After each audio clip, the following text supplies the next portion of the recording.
Un fabuliste au grand dauphin en lui offrant ses œuvres. Il s'agit de La Fontaine, et le grand dauphin était le fils de Louis XIV.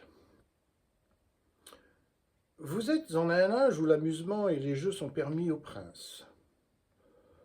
Mais en même temps, vous devez donner quelques-unes de vos pensées à des réflexions sérieuses.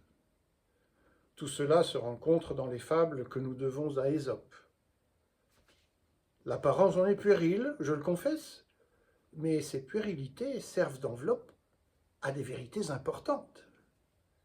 Je ne doute point, monseigneur, que vous ne regardiez favorablement des inventions si utiles et tout ensemble si agréables. Car que peut-on souhaiter de plus que ces deux points? Ce sont eux qui ont introduit les sciences parmi les hommes. Ésope a trouvé un art singulier de les joindre l'un avec l'autre.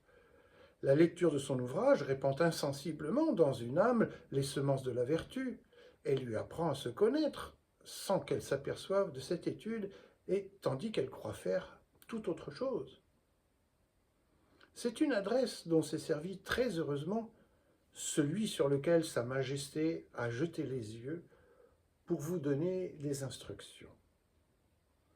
Il fait en sorte que vous appreniez sans peine, ou, pour mieux parler, avec plaisir, tout ce qu'il est nécessaire qu'un prince sache.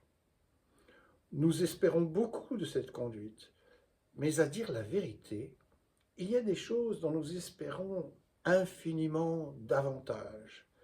Ce sont, monseigneur, les qualités que notre invincible monarque vous a données avec la naissance. C'est l'exemple que tous les jours il vous donne.